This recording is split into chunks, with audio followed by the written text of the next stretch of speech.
people know me, from the music I make, but I always, is it music that I'm into? Is it technology that I'm into? It's always this convergence, it's always this exploration, and it's always, from the very beginning, and definitely on this project, about me and the machines. The idea was to bring people into a space, to bring them into focus, and I had to give enough pieces in the right way to make sure that once I wasn't in control, focus was found. It still sounds like Plastikman, sounds like Hawtin, sounds like the kind of things I would do if I was actually, in the back of the Endel and AI, making it every time someone was listening to it. Whatever you want to call it, whether it's subtractive, reductive, minimal, my music always has a lot of space. I needed a certain amount of bass parts. I needed a certain amount of percussion elements and, let's say strings or voices. And that created this kind of journey for me and created enough pieces for the AI to create many, many different puzzles. From an artistic standpoint, it was challenging and scary because I knew at one point, I was really going over and over the details because I knew once I let them out of my control, that wasn't the end of it. I have to actually be very careful and very methodical on what information I feed the machine. That's the most important thing. What is the DNA of the human behind the machines? What is the DNA of Plastikman?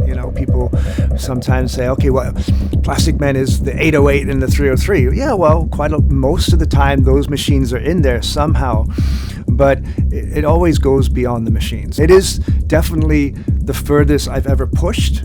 It's the first time I've left something, let's say, unfinished.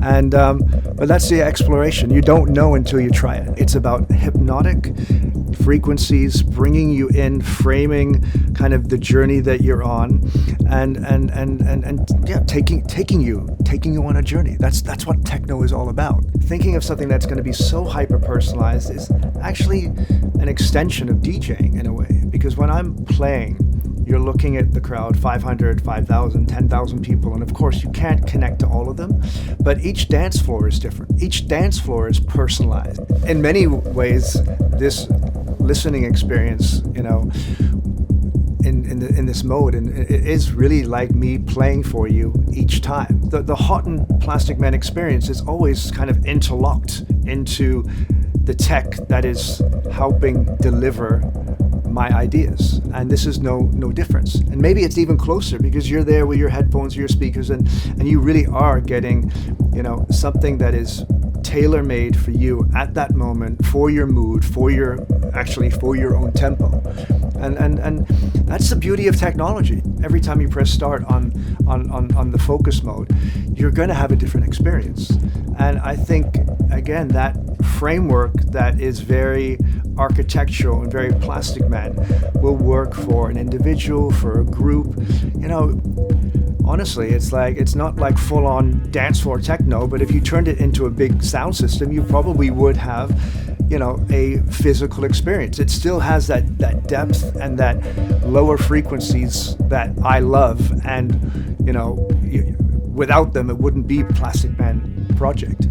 I always wondered what it would be like to listen or dance to one of my own sets. Like, what does it feel like to be in the middle of the dance floor when Rich or Plastikman is performing? And that, it's impossible, right? Like, okay, I could record a set and then press play and jump, but then I would know what's happening. And with this app and with this mode, although I know the pieces, I have no idea actually which way it's going to go. So I really look forward to enjoying and going into that exploration and seeing what that inspires me to do next.